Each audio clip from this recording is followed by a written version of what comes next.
Corona వచ్చినప్పుడు అందరు అల్లాడిపోయారు. 1,50,00,000 మంది చనిపోయారు ప్రపంచవ్యాప్తంగా.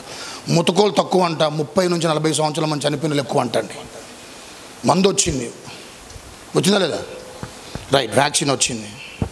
అది వచ్చినంత మాత్రం రోగం నయమైందా? ఏం చేయాలి? దాన్ని ఇంజెక్ట్ చేసుకోవాలి. ఇంజెక్ట్ అంటే ఏంటి? ఎక్కించుకోవాలి. ఎక్కించుకుంటేనే ఏంటంట బ్రతుకుతాం. వాక్యం కూడా అంతే, వింటే కాదు, చదువుకొని పోతే కాదు. ఏం చేయాలంట? దీన్ని మందెక్కించుకున్నట్టు ఎక్కించుకోవాలి. దీన్ని లోపలికి.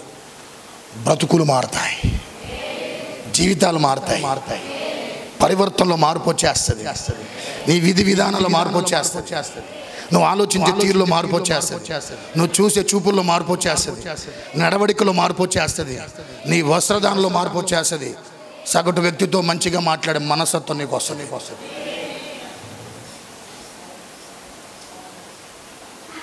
కానీ ఇక్కడ కూర్చుంటాం, పరిచయం చెప్పాలా? నీ ధనం ఎక్కడున్నా నీ మనసు ఎక్కడుందని వాక్యం ఉంది. ఏంటంటే ₹1,00,000 ఇంట్లో పెట్టి వచ్చిన అనుభవం ఇక్కడ ఉండదా నీ మనసు? దాని చుట్టే తిరుగుతాం. దేని చుట్టూ? దాన్ని ఏం చేయాలి, ఎవరు కొడ్డీకి ఇవ్వాలి, ఎంత ఇవ్వాలి, ఎట్లా ఇన్వెస్ట్మెంట్ చేయాలి, ఎట్లా దాన్ని ప్రయోజనం కొరకు వాడుకోవాలి. కొందరు వదిలిపెడితే చేసుకొని వచ్చాం. ఏంటిది? దాని చుట్టూ తిరుగుతాం. దేని చుట్టూ? ఆ కుండల చుట్టూ.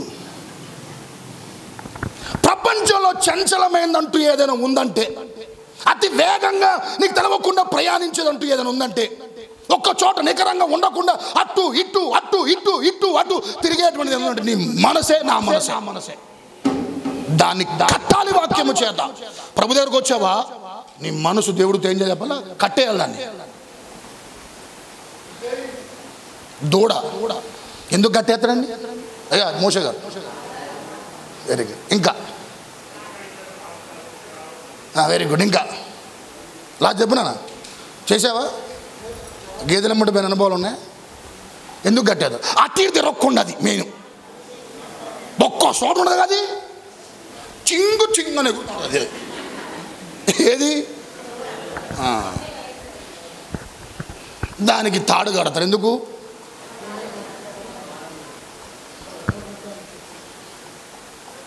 హల్లెలూయా. ఇక్కడే కూర్చుంటాం. ప్రైవేట్లారా ఈ మధ్య టూర్లు ఎక్కువైపోయినాయి. కరోనాకు ముందు టూర్లు చాలా తగ్గిపోయినాయి, కానీ కరోనా తర్వాత కానీ టూర్లు బాగా చేస్తానంట. టూర్లు ఏం టూర్లు? హాయ్ ఫ్రెండ్స్, యూట్యూబ్ వచ్చినాక, ఫేస్బుక్ వచ్చినాక, సోషల్ ప్లాట్ఫామ్స్ వచ్చినాక ఏం చెప్పాలా గమనించండి. హాయ్ ఫ్రెండ్స్, నేను ఇప్పుడు కాశ్మీర్ దగ్గరలో ఉన్నా దునకటానికి. షిమ్లా వెళ్ళా, చూడు చూడు వెనకాల యాపిల్ కాయలు. ఇట్లా ఎక్కువైపోయిన టూర్లు.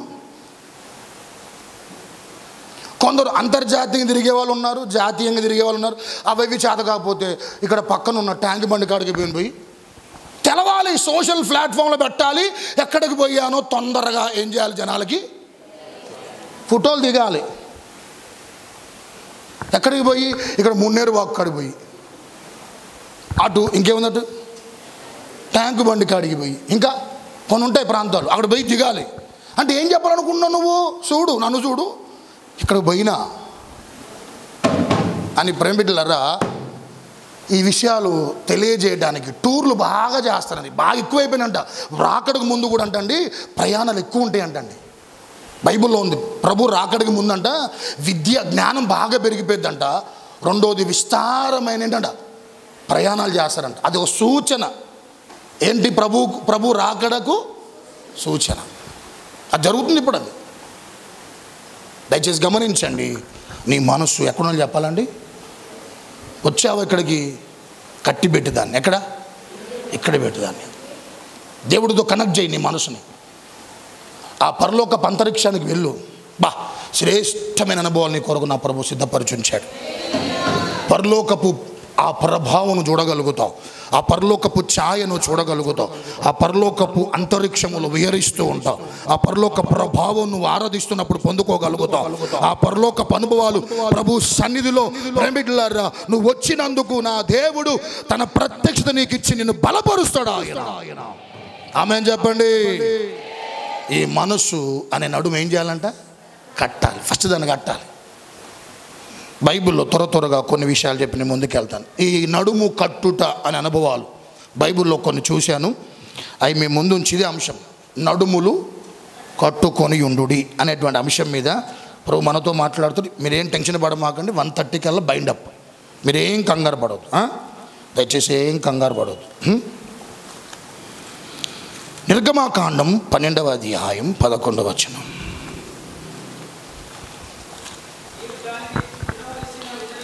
నువ్వు దానిని తినవలసిన విధమేమనగా, వినండి ఇక్కడ, నీ నడుము కట్టుకొని చెప్పులు తొడుక్కొని కర్ర చేత పట్టుకొని త్వరపడుచు దాన్ని తినవలను. అది యెహోవా పస్కా బలి. వినండి, నడుము కట్టుకొని త్వరపడి తినుడి, ఇది యెహోవా పస్కా బలి. ఏం కట్టుకొని తినమన్నాడు చెప్పాలమ్మ? నడుము, చెప్పులు తొడుక్కొని, ఇంకా నీ కర్రను చేత పట్టుకొని త్వరపడాలి. త్వరపడుతూ యెహోవా పస్కా బలిని ఏం చేయాలంటే తినాలి. వినండి, మోషే కాలములో ఒక సందర్భంలో చెప్పులు ఇప్పమంటాడు. ఎవరిని? మోషేని. ఇక్కడేమో పస్కా బలికేమో చెప్పులు తొడుక్కోమంటున్నాడు. అక్కడ ఎందుకు ఇప్పమన్నాడు, ఇక్కడ ఎందుకు వేసుకోమన్నాడు? ఎందుకు అన్నాడు చెప్పాలా? అది చాలామంది అక్షరానుసారంగా తీసుకొని, నేను సంఘములో ఉన్న నియమాల గురించి తప్పట్టట్లేదు. చాలా సంఘాలు చాలా నియమాలు ఉన్నాయి. మనం కూడా చెప్పులు కింద ఇప్పి ఏం చేస్తున్నాం, వస్తున్నాం. కొన్ని చర్చిల్లో చెప్పులు వేసుకొని వచ్చి కూర్చుంటా. తెలుసా మీకు ఆ విషయం? అది పెద్ద నరకానికి పోయే పెద్ద పాపమేం కాదు. అది దేవుడికి అది క్రైటీరియా కానే కాదు. ఎందుకు చెప్పులు అక్కడ విప్పమన్నాడంటే, మోషే ఐగుప్తు నుంచి వచ్చిన ఆలోచనలన్నీ పక్కకి పెట్టిను. నీ ఆ ఆలోచనల విధానాలు పక్కకు పెట్టు, నీ సొంత తెలివితేటలు పక్కకు పెట్టు, నీ సొంత ఉద్దేశాలు పక్కకు పెట్టు. నిన్ను ఒక పని కొరకు ప్రత్యేకంగా నియమించుకున్నాను. అది నీ పట్ల జరగాలంటే నువ్వు ముందు వేసుకుని నీ చెప్పులు ఏం చేయాలి చెప్పాలా? అంటే నీ సొంత చిత్తాన్ని ఏం చేయి, వదిలిపెట్టు. నీ ఆలోచనలు పక్కకు పెట్టు, నీ స్వబుద్ధిని పక్కకు పెట్టు, నీ తెలివితేటలు పక్కకు పెట్టు. నీ ఆలోచన యావత్తు నేను చెప్పినట్లుగా నడిపించబడు. నా నడిపింపునకు నువ్వు లోబడు, నా ప్రత్యక్షతకు నువ్వు లోబడు, నా చిత్తమునకు లోబడు. నేను చెప్పుతున్నట్లుగా నడుచుకో. ఒక పని కొరకు ఏం చేస్తాను చెప్పాలి, నేను నియమిస్తున్నాను అని దేవుడు. అందుకు ఆయనను చెప్పులు అక్కడ విప్పమన్నాడు తప్ప మరొక ఉద్దేశం కాదు. ఏదో పొద గాలిపోతుంది, అక్కడ దేవుడు ఉన్నాడు, చెప్పులు అక్కడ దేవుడు ఆ పొదలోంచి ఏం మాట్లాడు, చెప్పులు విడవమనగల గల కారణం ఏంటంటే ఆలోచనలను ఏం చేయమని, విడిచిపెట్టమని. తలంపులు, ఈ అభిప్రాయాలు, నీకున్న సొంత ఇష్టాలన్నీ పక్కకు పెట్టమని. కానీ ఇక్కడ యెహోవా పస్కా బలిని తినాలంటే నడుము బిగించాలి. చెప్పండి, ఏం బిగించాలి? నడుము బిగించాలి, చెప్పులు తొడుక్కోవాలి, ఇంకేమైనా కర్ర చేత పట్టుకోవాలి. ఎందుకు త్వరపడి తినాలి? ఎందుకు ఆ మాట రాశాడు? ఎందుకు ఆ మాట్లాడడం గల కారణం ఏంటి? త్వరపడి అని ఎందుకు ఆ మాట ప్రభు వాడటానికి గల కారణం ఏంటంటే, నువ్వు త్వరపడకపోతే ఇబ్బందులు ఎదురైతే, నీకు త్వరపడకపోతే నువ్వు నష్టపోతావు. త్వరపడకపోతే ఇప్పుడు దొరుకుతున్న తర్వాత నీకేంటంట దొరకదు, నష్టపోతావు, నువ్వు ఇబ్బంది పడతావు, శ్రమల పాలవుతావు. ఇంకా చెప్పాలంటే నువ్వు నశించిపోయే అవకాశం కూడా ఉంది. హల్లెలూయా. వినండి, పస్కా యొక్క బలి తినే విధానం చెప్పాను. వినండి, పస్కా గొర్రెను ఫస్ట్ ఏం చేయాలంటే వధించాలి. దాని రక్తం దేనికి పోయమన్నాడు? ఈ రాత్రి ఐగుప్తు మీదకి మరణదూత రాబోతుంది, అది నేనే పంపిస్తున్నాను. ఎవరు గుమ్మాలకైతే ఏంటది రక్తం ఉండదో ఆ ఇంట్లో జ్యేష్ఠ కుమారుడు అవుట్. ఎవరంట? జ్యేష్ఠ కుమారుడు అంటే ఎవరు? పెద్ద కుమారుడు అవుట్. అందుకనే మీరు వధించిన వెంటనే ఆ రక్తాన్ని దేనికి పోయమన్నాడు? రైట్. ఇప్పుడు దాన్ని తినమన్న విధానం చూడండి. దాన్ని వండుకోమని కాల్చమన్నాడు. దాన్ని దేన్ని మీరు ఇంటికి వెళ్ళాక అధ్యయనం చదువుకోండి. దేన్ని? ఆ గొర్రెను కాల్చమంటాడు. ఇంకా పొంగని రొట్టెలు. పొంగనంటే కొన్ని రొట్టెలు పొంగుతాయి. ఎప్పుడు? మీరు ఎత్తరుగా చెప్పండి. ఎప్పుడు పొంగుతాయి? భర్త మీద కోపం వచ్చి అప్పుడు కాదు. భర్త మీద కోపం వస్తే మాడిపోతుంది. ఎప్పుడు పొంగుతాయి? పూరి ఉంది ఫర్ ఎగ్జాంపుల్. ఏం కానీ దాంట్లో ఏమైంది? కొన్ని పొంగే ప్రమిడ్లారా కొన్ని వస్తువులు దాంట్లో వేస్తారంట. Baking soda. ఏం సోడా?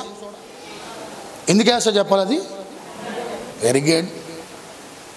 నాకైతే తెలుసా, అమ్మ చేతను చూసా. కేక్ కూడా దాంట్లో కొన్ని వేయబట్టే చూడ పెద్ద కనపడుతుంది కేక్. ఎందుకు చెప్పాలి? అది దాంట్లో కొన్ని కలపాల్సినవి కలిపిన కారణాన్ని బట్టి. అదే నుప్పుల మీద కాల్చండి. దేని? రొట్టెని నుప్పుల మీద మనం కాల్చంలే. కానీ అటు గుజరాత్ సైడ్కి వెళ్ళండి, బీహార్ సైడ్కి వెళ్ళండి. దేని మీద కాల్చా చెప్పాలా? మంటల మీదే కాలుస్తారు. అది దేన్ని మీరు కలపొద్దు. ఏం కలపొద్దు. ఉన్నది ఉన్నట్టుగా పిండి చేసి పొంగని రొట్టెలు చేసుకోండి. మూడో చెప్పాలా? చేదు కూరలు తినండి. అది దేవుడు చెప్పిన విధానం. ఏ బలి ఆచరించడానికి? పస్కా బలి ఆచరించడానికి ప్రభువు చెప్పిన విధానం. చేదు కూరలు తింటామా? చికెన్ ఫ్రై అంటే కొంచెం ఎక్కువై, మటన్ బిర్యానీ అంటే ఇంకా లేదా అంటాం. ఎంత తిన్నాక? 2 ప్లేట్లు తిన్నాక. అదే కాకరకాయ అంటే నిజం చెప్పండి, కాకరకాయ చాలామందికి ఇష్టం. సూత్రాలు చెప్పండి. చదివేదలే మనకి ఇప్పుడు ఆరోగ్య సూత్రాలు చెప్పనా? టేస్టీగా అనిపించేదే ప్రమాదం అంటే ఇప్పుడు. అయ్యా టేస్టీగా అనిపించేదే మనకు అదే కావాలి. ఎగబడతాం దానికి. నాన్నగారిని చూడండి, అస్సలకేం తింటాడు, బిత్తరపోతాం మనం. అసలుకేం అన్నీ చేదే. కష్టపీసని అవటమే దాన్ని. ఇప్పుడు అలాంటివే శరీరానికి ఏంటంట చాలా ఆరోగ్యకరం. అయ్యా ఇచ్చారా? 2 రోజుల దాకా సెట్ కాలే.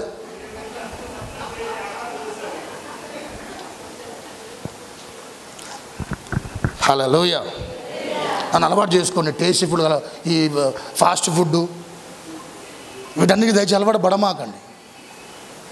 నువ్వు ఫాస్ట్గా పోతా ఎక్కడికి? హాస్పిటల్గా పైకి. హాస్పిటల్లో చెప్పట్లే, డైరెక్ట్గా పరదేశులము అని పాడాల్సింది కదా. నీకు ఆ పాట ఇష్టం లేకపోయినా ఏ పాట? అది విధానం. చేదు కూరలు తినమన్నాడు, పొంగని రొట్టెలు తినమన్నాడు, ఆ గొర్రెను కాల్చుకొని తినమన్నాడు. ఇది విధానం. ఇప్పుడు అది మీరు చేసుకున్నాక నడుము కట్టండి, చెప్పులు తొడుక్కోండి, చేతిలో కర్ర పట్టుకొని కానిండిగా త్వరపడి తినండి అని చెప్పాడు దేవుడు.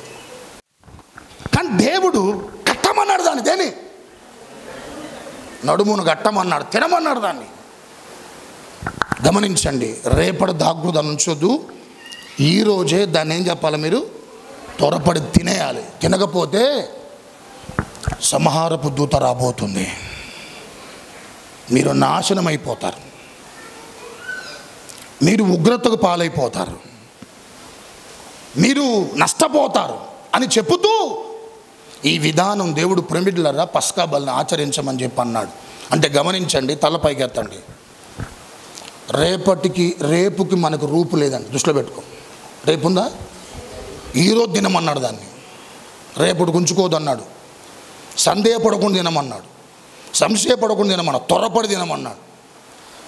రేపు నీకు రూపు లేదు, రేపు అవకాశం కూడా మంది కాదు.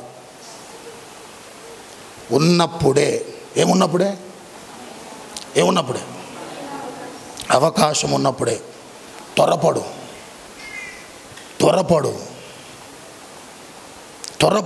సిద్ధపడు. దేనికి? ప్రభు సన్నిధికి రావటానికి, మన బ్రతుకులు మార్చుకోవటానికి, మన జీవితాలు దిద్దుకోవటానికి. నీకు విడుదల సమీపముగా ఉంది, విడుదల సమీపముగా ఉంది. నిన్ను దేవుడు ఇంకొక లెవెల్కి తీసుకొని వెళ్ళబోతున్నాడు. ఇన్ని సంవత్సరాల నుంచి కనిపెడుతున్న ఆగిపోయిన కార్యం జరగటం ప్రారంభించబడుతుంది. నీ జీవితంలో జటిలమైన సమస్యలు పరిష్కరించబడగలుగుతాయి. నీ ఇబ్బందులకు పరిష్కారం దొరికింది. ఎన్నో సంవత్సరాల నుంచి ఐగుప్తులో ఉన్న ప్రజలు 430 సంవత్సరాలు ప్రేమికులారా ఉన్నటువంటి వారు ఈ పస్కా బలి ఆచరించిన కారణాన్ని బట్టి, తిన్న కారణాన్ని బట్టి కానానుకు వారు బయలుదేరటం జరిగింది. స్తోత్రాలు చెప్పండి ఒకసారి. సంగమా, నీకెందులని నీతో ఏదో దేవుడు వారి నుండి మాట్లాడడానికే, ప్రభు నిన్ను కూర్చోబెట్టడని, ఏదో నువ్వు నేర్చుకోవాలని దేవుడు ఉద్దేశంతో కూర్చోబెట్టినాక నువ్వు దయచేసి నీ గర్వాన్ని ప్రదర్శించమా. ఎక్కడ నీకు డబ్బును బట్టు మంది ఉంటారు, లక్షణాలు అచ్చు గుద్దులు కనపడతాయి. వాళ్ళ ముఖంలో దీనత్వం కనపడదు, తగ్గింపు కనపడదు, వినమ్రత కనపడదు, లోబడే మనసు కనపడదు. ధీమాగా దర్జాగా ఏదో నాకుంది అన్న ఒక అతిశయం స్పష్టంగా బల్ల గుద్దినడు కనపడదు మంది మోహాల్లో. నీకు ఒకవేళ ఉండొచ్చండి, if you have lot of money behind you, you have lot of flats behind you, you have, ఒకవేళ ప్రజలు అండ నీకు ఉండొచ్చు, ఒకవేళ నీకు పేరు ప్రఖ్యాతులు ఉండొచ్చు, that is out of church. దృష్టి పెట్టుకోండి. ఎక్కడ అవన్నీ? ఎక్కడ? That is out of church.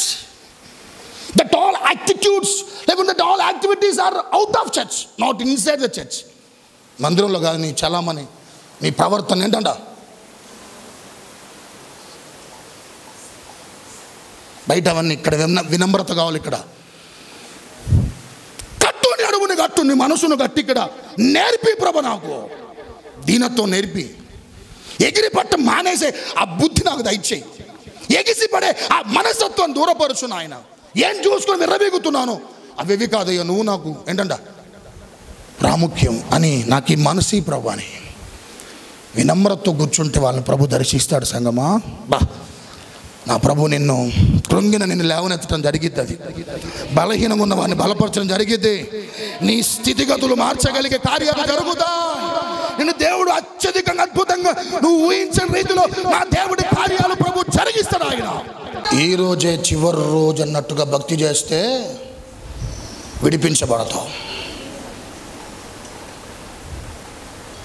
కానీ ఈ ఆలోచన ఎందుకు నాడు చెప్పాలా?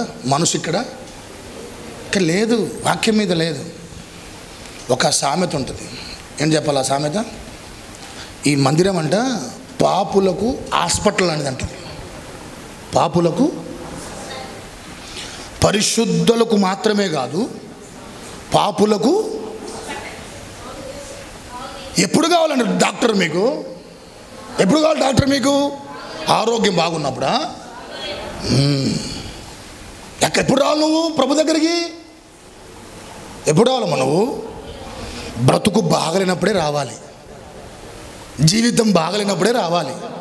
లేదండి బాగైనా కొత్తనంటే వాడు ఎప్పుడు రానియడు, నువ్వు జీవితంలో బాగుపడవు. ఎవరు? శామ్యూల్. వాడు రానియడు, నువ్వు బాగుపడవు, నేను బాగుపడను. ఇక్కడికి వచ్చినాక నేను బాగుపడ్డా అన్నవారందరూ సగర్వంగా స్తోత్రాలు చెప్పండి. ఎవరు చేసిన కార్యం ఇది? ఎప్పుడు జరిగింది బాగుపడే లక్షణాలు జీవితంలో? కట్టు, మనసును గట్టి ఇక్కడే పెట్టుదాన్ని.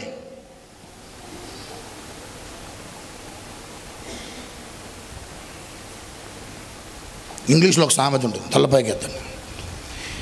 It is better to think about God in boat rather than thinking about fish in church. మీకేం అర్థం కాలే? తలపైకి ఎత్తండి. మీకు అర్థమని చెప్పండి. ఎవరన్నా ఇంగ్లీష్ బాగా చదువుకున్న చెప్పండి అమ్మా. శాస్త్రా ఏ పీసు మంది? ఏ పీసురా? ఆ పీసులు చెప్పండి. పీసున్నారు ఏ పీసు? ఆ పీసు కాదు, ఇంగ్లీష్ పీసు. ఉన్నారు ఎవరైనా? చెప్తేనండి, నాన్న చెప్తావు ఎవరైనా? బాబు విజయ్, నువ్వు కాదు నాన్న, జూనియర్ విజయ్ చెప్పు నాన్న. నన్ను ఎక్కడ అడుగుతాడా అని. పల్లవి మాత్రం కిందికి మీదికి చూస్తుంది. అర్థం ఏంటంటే, ఇక్కడ కూర్చొని బోట్లో కూర్చొని దేవుడి గురించి ఆలోచించడం మంచిదే, కానీ ఇక్కడ కూర్చొని చేపల గురించి ఆలోచించండి. ఇక్కడ కూర్చొని ఏం చేద్దంట? చేపలు. బోట్లో కూర్చొనైనా దేవుడి గురించి ఆలోచించడం మంచిది. ఈడ కూర్చొని పట్టే చేపల గురించి ఆలోచించొద్దంట. అది మందిరం. గట్టిగా చప్పలు కొట్టి దేవుడి నామాన్ని మహిమపడతాం. ఇదొకటి. అవకాశాలు ఇస్తున్నాడు, మరలా రాకపోవచ్చు. నీకు ఉన్నప్పుడే దీపం ఉండగానే, కంఠంలో ప్రాణం ఉండగానే సరి చేసుకోవాల్సినంత సరి చేసుకో. అది జరగాలంటే కట్టాలి. దేన్ని?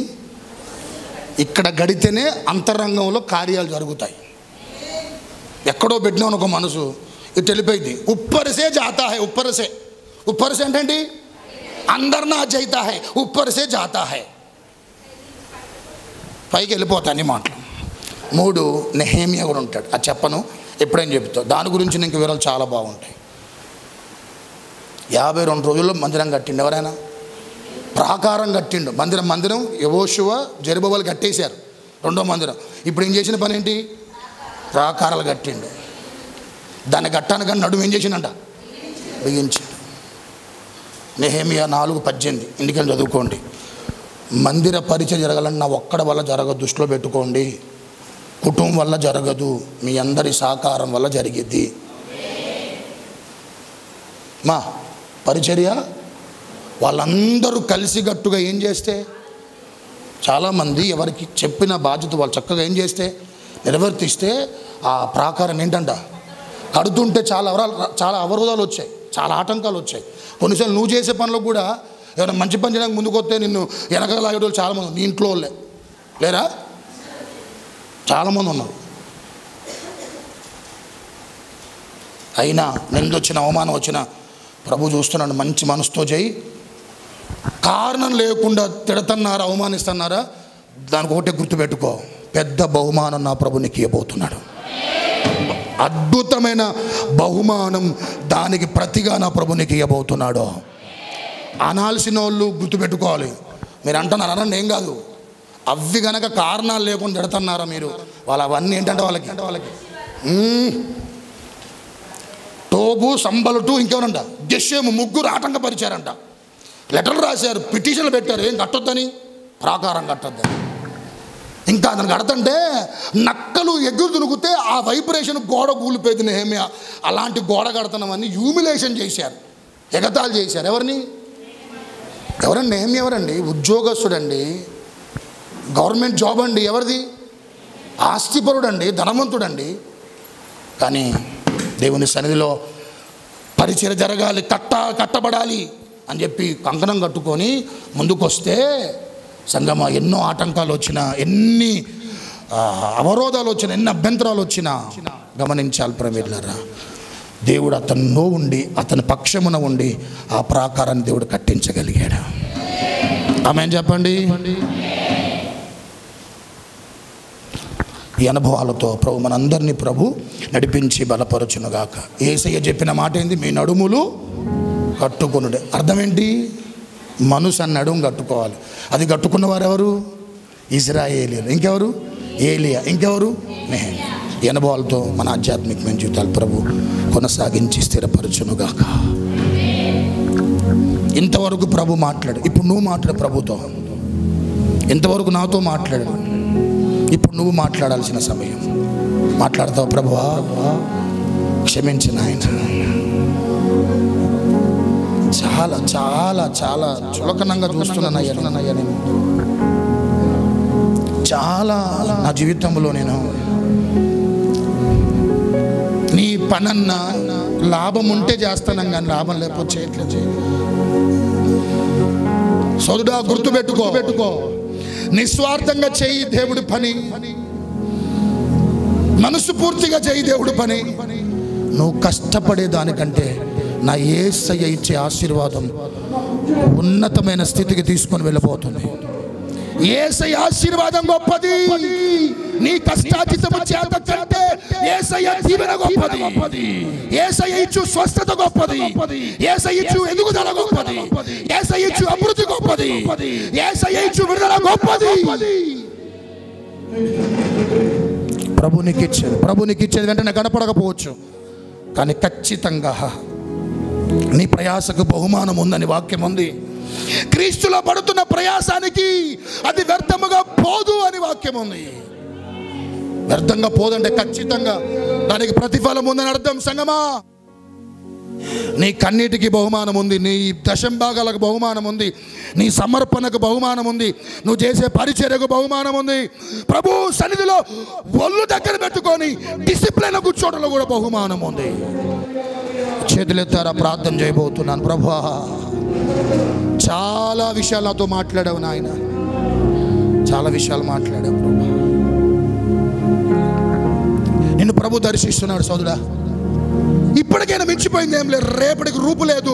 రేపు దినం మంది కాదు, ఈ రోజే చివరి రోజైతే పరిస్థితి ఏంటి మంది? ఈ రోజే చివరి రోజైతే పరిస్థితి ఏంటి? ఇలానే మారక వెళ్ళిపోదామా? అట్లా మారక వెళ్ళిపోదాం అనుకున్న పరలోకానికి ప్రతిరోజు ఒక్కొక్క దినాన్ని ఇస్తున్నాడంటే ఒక అవకాశం నీకు సరి చేసుకోవడానికి, క్రమపరచుకోవడానికి ఒక అవకాశం, దిద్దుకోవటానికి, క్రమపరచుకోవడానికి ఒక అవకాశం ప్రభు నీకు ఇస్తున్నాడు. ఇంకెంతకాలం ఇలా ఉంటావు? నా పరిస్థితి ఎంతకాలం ఇలా జీవిస్తావు? అస్తవ్యస్తంగా ఉంది ప్రభు. ఇలా ఉండడానికి గల కారణం తెలుసా? నీ మనసు లేకపోబట్టే, నీ మనసు దేవుడి మీద లేకపోబట్టే, నీ మనసు చేసే ప్రార్థన మీద నీ మనసు లేకపోబట్టే ఇవన్నీ ఘోరమైన కార్యాలు జరుగుతున్నాయి సోదరా. చేతులెత్తారా ప్రభువా, నా నడుం బిగించునా,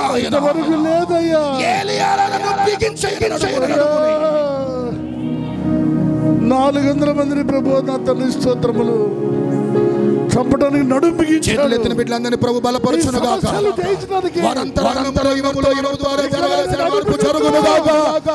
దేవుడు యొక్క ప్రత్యక్షత ఈ రోజు వారి దైనందిన జీవితంలో మార్పులు కలుగును గాక. ఎంత మా జీవితాలు మారకుండా ఎంత చేసినా భక్తి వ్యర్థమేనయ్యా. బ్రతుకు మార్చుకోకుండా ఎప్పుడు దీవించబడలేము నాయన, ఆశీర్వదించబడలేమయ్యా. ఈ నగ్న సత్యాన్ని గ్రహించే జీవితాలు మాకు దయచేయి. వాళ్ళందరినీ దర్శించి నువ్వు ఉన్న రంగంలో చక్కగా విలువలతో కూడినటువంటి జీవితాన్ని జీవించు. సంఘములో చక్కగా మంచి మనసుతో చేయి, స్వార్థము లేకుండా. ప్రభు ఖచ్చితంగా నీ జీవితంలో అందరికంటే ముందుంచుతాడు నిన్ను ఖచ్చితంగా. ఈ వాక్యం అందరిలో ఫలింపజేయమని, దుష్టుడి వాక్యం ఎత్తకపోకుండా కార్యాలు తలపెట్టమని యేసు నామములో వేడుకుంటున్నాను మా తండ్రి.